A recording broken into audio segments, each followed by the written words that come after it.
नमस्कार, आप सभी का स्वागत है। मैं हूं Rahul. You are watching NCERT official YouTube channel and PM E-Vidya channels. This is the time to talk about the SAHYOG session, and we bring you the SAHYOG session based on the mental well-being of our children, and as well as we all are, because we are already fighting in this pandemic time, and now we are going to recover it very soon.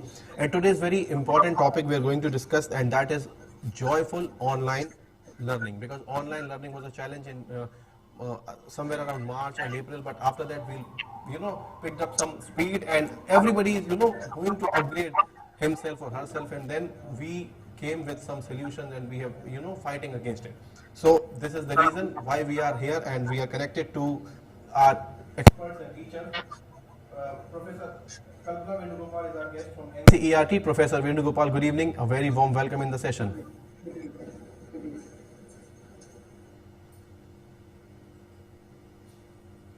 Professor Venugopal, can you hear me? Yes, good evening. Good evening, a very warm welcome. Namaskar. Thank you. And Miss Nandini Padmanabhan, she is a practicing counselor. Miss Nandini, a very warm welcome. Good evening. Namaste. Thank you. चलिए आप दोनों के साथ शुरू करते हैं। आज जो टॉपिक है इज वेरी इंटरेस्टिंग, बिकॉज मेरे लिए भी बहुत इंटरेस्टिंग है। Online learning should be joyful, because धीरे धीरे जैसे जैसे ऑनलाइन लर्निंग बढ़ती गई, एक ऐसा टाइम आ गया कि ऐसा लगा कि नहीं, no it's going to bore, और बहुत ज्यादा एक्सेस हो रहा है, everything is going to bad. लेकिन हम सब ट्राई कर रहे हैं, because just we are fighting against कोविड-19। So my first question is from professor Kalpana ji. What is the focus of today's discussion? Because the topic is joyful learning, online joyful learning. Thank you, Rahulji. Good evening, dear children, parents, teachers, elders, and all other viewers. Today, the focus of our discussion is, in this SAHYOG session, is about online learning. Okay. We will be discussing about the A, B, C aspects about online learning, especially dealing with how to make it effective and enjoyable. I know you must be wondering, what is this A, B, C? Yes. Yeah, affective, behavioral, and cognitive aspects. Affective means the aspects related to making you feel emotionally comfortable for online learning. Behavioral is about the appropriate behaviors that enable online learning.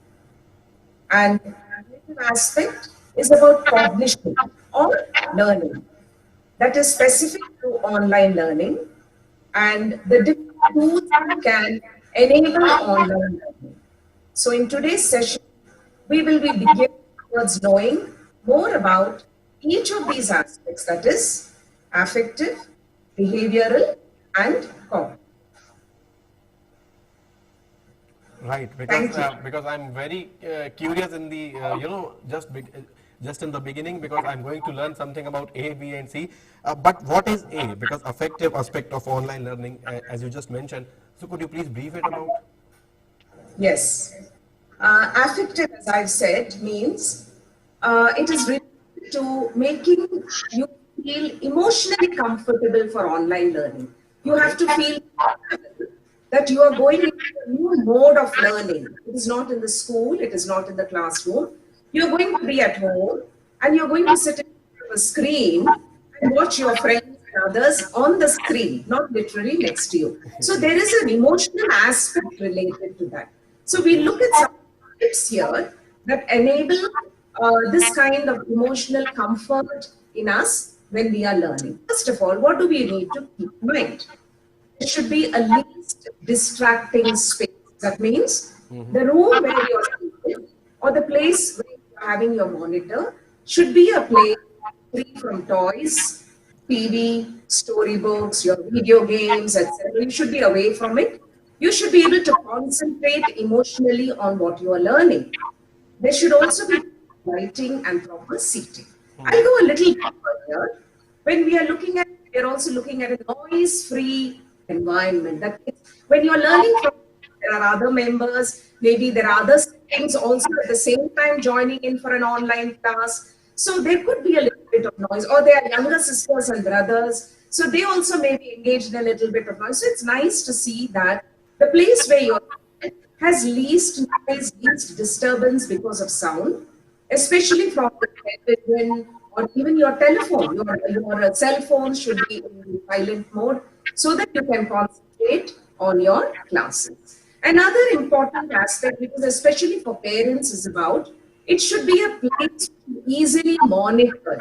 See, it should not be a place which is isolated, especially because children are away from school, from their classroom, and they are going to sit alone. There's a little bit of boredom that may come in, or a little bit of loneliness, being desolate in a lonely place. So it is nice that it is in a place where parents can monitor now and then, peep in and see what is happening so that the child is paying attention. This is very essential. And the kind of place that is best suitable is in a corner of the house, or a room where there is very little. It could be the living room also, where there is very little noise, etc.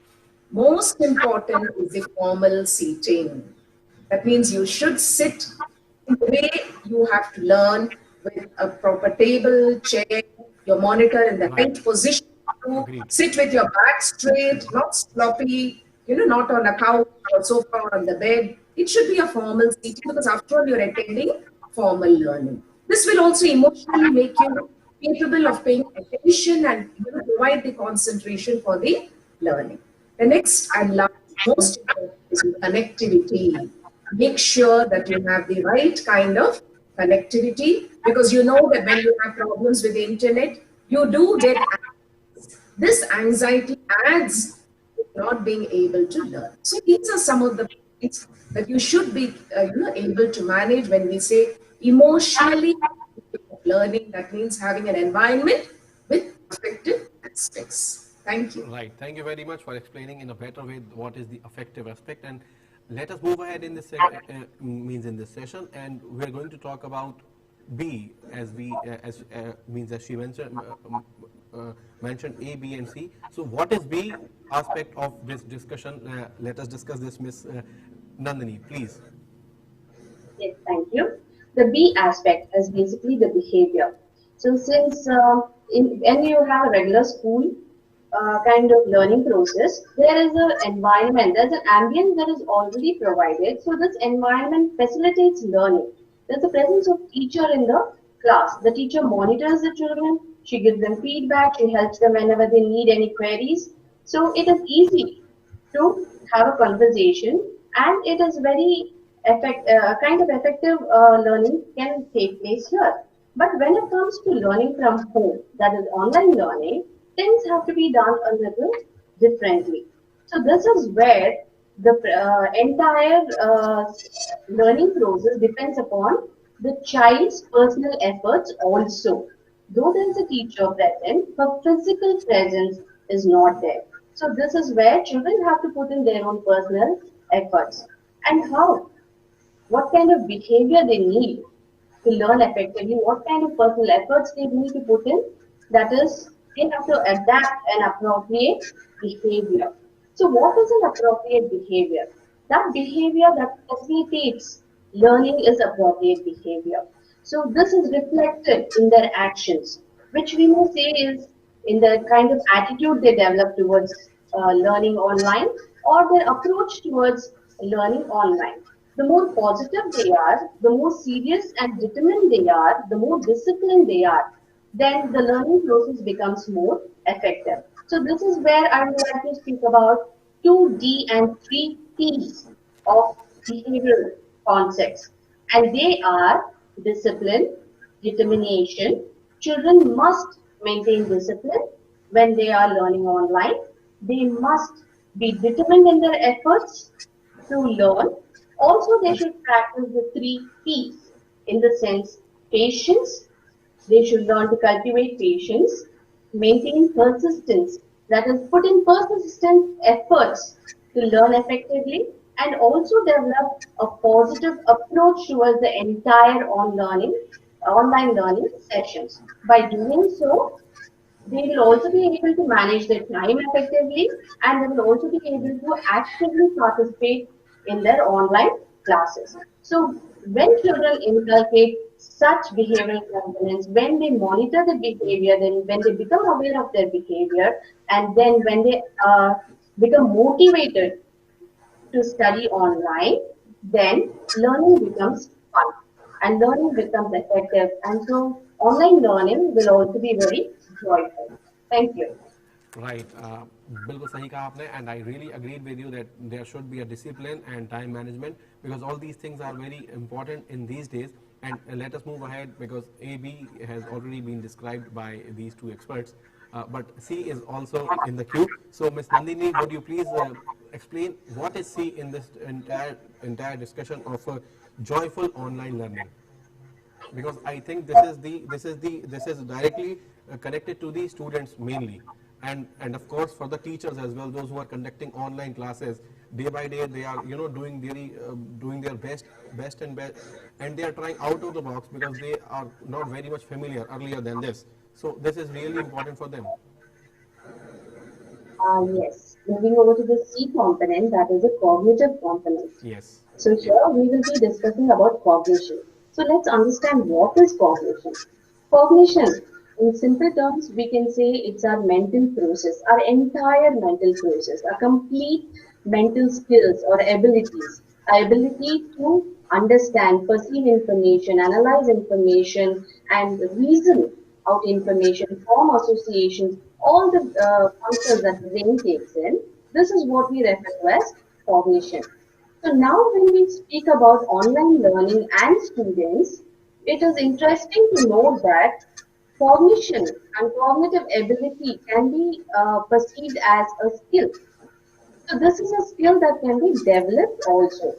So when it comes to children, there are two main cognitive skills that they should incorporate, especially when it comes to learning, and that is taking notes, their ability to take notes effectively, and their study patterns.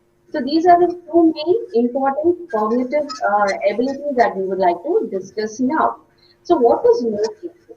Note taking is a very simple method that children are definitely used to. So it forms an important part of learning. This is where children make notes of what they understand in class, and they refer to these notes, and they are able to recollect the information that was taught to them. So it plays a vital role in their active recollection of information and in learning. So when it comes to note taking, we can do it manually, or also we can do it with the help of various technological aids like softwares and apps. Could I have the slides, please? Yes. We are talking about the note taking, and this is the Yes. tool. Yes, note taking and tools. So is it fine? Can you see the screen? The slides? Not yet. Yes. Note taking and tools. Yes, note taking and tools. Okay, notes. We have manual ways of taking notes, that is with paper, pencil, and notebook. It can be done, note taking can be effectively done in class. And since we are doing online learning, it would be interesting to know that we also have apps that facilitate note taking process. So some of the apps are Notability, GoodNotes, Evernote, Microsoft's OneNote, and Google Keep. So these apps provide children with the facility to handle words effectively, and they also help them to create PDFs, images. They have different formats which children can use. They can write, they can sketch, they can save what they have written. They can even share these notes with whomever they want. They can collaborate information quickly and effectively. Also, they can check for their grammars, and there are various templates, and children can explore their creativity as and when wherever they like, and they can use any of these apps to take notes effectively. Right. Next one, please. And these are the note taking techniques, and I can see there is a very interesting sketch, noting Yes. image. There's some techniques like note-taking techniques, which is sketch noting or visual note-taking. It is very similar to what we already know, like doodling method. Here, children can use symbols, they can use diagrams, they can use icons, they can draw, they can write, they can sketch. how and however they want in their own creative way. And this can be done again by using paper pencil on a notebook or on a sheet of paper, or it can be done by using apps like Google Drawings, Sketchnote, Bamboo. These are some of the apps that facilitate note taking. Right. Thank you very much. And let us move ahead. This is the flow chart. Yes. Flowchart can be used. This is another very effective method of note taking. Flowcharts are very effective when there is a step-by-step process of information that has to be remembered. So when there is a definite pathway of information and information has to be remembered in a sequence or in a definite step-by-step process, one can use flowchart. So it is very simple. Flowchart uses basic symbols and arrows. So some of the best examples would be the photosynthesis process in biology, or if you have to remember the dynasties, the kings and the kingdoms that according to the age and era, then in history, then we can use a flowchart. We can also use a flowchart in geography in order to understand the rain formation. So the uses can be very effective, especially when there is a step-by-step process. And this flowchart is commonly used in computer programs, and it is also used in other areas like manufacturing, designing, business, and other social processes, even during elections. Right. The next, And there are some names, yeah, as you have mentioned, clickcharts, app.diagrams.net, creately.com. I think these are the important websites these and are tools. these are the tools. There are some are websites and some are apps that can be used. They provide with different formats for flowcharts. And there are different, any type of format that children would like to use, which is suitable to them, they can employ. Right. So shall we move ahead? Yes, please. All right. The Now next this is mind mapping. yes, mind mapping. Mind mapping is a technique that is very similar to how a brain functions. It deals with connections. So, mind mapping has a central idea, and more information can be collected around this central idea. This is a very effective technique, especially when you have to do brainstorming session. So, this is mind mapping, and more the connections, the better will be the understanding and recollection of information. So, here we have some tools like MindMeister, Inspiration Maps, Mind Mapping, and Mindumo. These are some of the apps that facilitate mind mapping. Okay. Yes. The other technique to further move on, yes, would Concept be making. Concept mapping. yes, mapping. Okay. Concept mapping is very similar to mind Mind mapping. mapping. And Okay. here we're not dealing with centralized idea or with a central theme. Concept mapping is more to do with integration of information.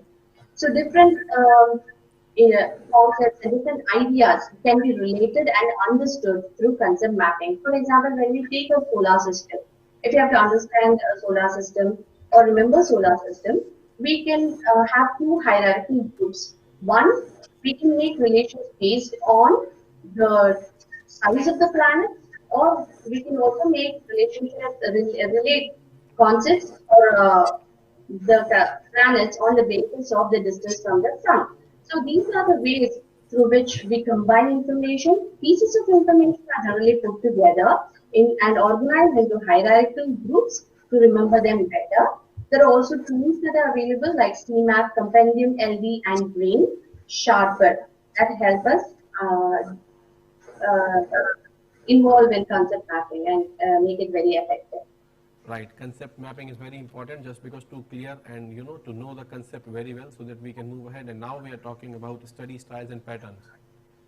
Yes, this is the second important cognitive ability that I was speaking about. So this ability here, we have some of the techniques that help children to study effectively. Like each child has its own unique study pattern, and based on this pattern, they can enhance their learning ability. So we have mnemonics. Mnemonics is a learning technique that is designed to simplify information and register them. Like, for example, the best example would be how we learned the colors of rainbow by Vibgyor. So children can use their creativity and they can explore and remember facts especially in vocabulary and different sciences. Then we move on to chunking. Chunking is where individual information, small pieces of information are put together to make a big whole combined larger information. So chunking is very essential, especially when we use phone numbers, when we try to recall phone numbers and remembering mathematical formula. The next technique is Pomodoro technique. This technique involves children can select a definite task for 25 minutes, and after 25 minutes, they have to accomplish the task in 25 minutes and take a 5 minutes break. They can do this for four continuous sessions, and after the fourth session of 25 minutes of activity, and the break will be longer. That will be 15 to 30 minutes break where they can focus on recalling the information. So there's an app also available, which is Pomodoro app, and this facilitates learning. This method helps in increasing concentration. It helps in productivity. It reduces brain exhaustion, and it fosters learning. The last one that I would like to talk about would be flashcards. Flashcards, we all know, are small cards that have pictures, that have key points, question and answers, which is very effective, especially for preliminary class children. It can also be used with higher class children, and this is where flashcards, there are some apps like Anki, Brainscape, and TechTrack, which provide various templates and formats in flashcards, and children can explore. They can remember formulas, they can remember vocabulary, grammar, and so on. It promotes active recall. So these are some of the techniques that are Yes, and this is helps the useful and safe websites, and I must say and emphasize on safe websites. This is very important, and this is such a wonderful homework, which is being done by our experts and practicing counselors. They are, telling you the important factor, safe websites. So use them wisely, and every site has some important names of tools and websites which are going to help you in many ways. Yes, please, So Nalini ji, we have hardly 4 minutes to wrap up this session. Okay. So when we focus on appropriate, effective, and behavior and cognitive concepts, any kind of learning is very effective, and so online learning can also be enjoyable. Thank you. All right, great. So thank you very much, and जो भी आपने explain किया, and I'm sure this is going to help us in a very broad way for the students and the teachers as well. We have hardly 2-3 minutes, so I request Professor Kalpana to please conclude this session with your remarks. Thank you, Rahulji. Ji. Have one or two points which I want to stress for parents and children particularly. Online learning is something, a kind of learning which can be very effective if we take it in the right spirit. That is very important. That's why then it becomes joyful, like our regular learning. The preparedness that we need to have, punctuality, the way we dress and sit, the place where we sit, the way we are prepared for the class, the regular reading, and parents taking initiative. I have a small tip for parents. All parents today are anxious about online learning because it's a new form of learning. We are not used to it. And when we see our children learning at home, there is a certain anxiety, and we want to be a little more indulgent in their learning. And what we do is we tend to get involved in the class when it is happening. This is something that can be very distracting for the child and the other children watching, our own children watching being there on the online. So the noise, the comments, the parents' expressions towards the teachers, these are some things that we're very conscious about. At the same time, one last tip for teachers, it is a big challenge for teachers also today because it's a new form of teaching. It's something that teachers have been doing very well. We've been seeing even with our online classes going on in CIT, So it is not a very big deal. But then one thing that is noted and noteworthy is that teachers should keep coming now and then on the screen to make their presence to be felt. This is something that is important because children feel a connect with the teachers. This is what we wanted to share with you about the ABC, the affective, behavioral, and cognitive. And all this is possible only if all the three stakeholders, parents, teachers, and children, join hands and make it joy. Thank you, Rahul. Perfectly fine, and this is just a ABC, but we have to learn from A to Z regarding this online learning because this technique is very important and this will be useful for now, for decades and for years long, because this is the safest mode as we are doing digital classes, and exemplary, things are doing from the teachers. So now we have learned time management in this session, active participation in the class, and be alert all the time and pay attention whether you are taking the class from home. No need to take it granted, as rightly said by Professor Kalpana. So there is no distraction, there is no point to do anything lesser, because you feel as you are in the class from your home. So this is really a wonderful session, and I must say thank you very much, Professor Kalpana Venugopalji. You have given us a precious time and your thoughts. Thank you very much for joining with us. Thank you. Namaskar. नमस्कार. And miss Nandini, आपका भी बहुत बहुत शुक्रिया. आप practising counsellor हैं, आपने बहुत बेहतर तरीके से एक्सप्लेन किया, उसके लिए आपका बहुत बहुत शुक्रिया. Thank you very much. नमस्कार. चलिए, तो ये सहयोग सेशन हमारा यहीं समाप्त होता है. ये सेशन यूट्यूब पर रहने वाला है, एनसीईआरटी के चैनल पर. आप इसे चाहे तो बाद में भी देख सकते हैं, आपके जरूर काम आएगा. बहरहाल ये सेशन यहीं समाप्त होता है. मुझे और मेरी टीम को दीजिए इजाजत. नमस्कार.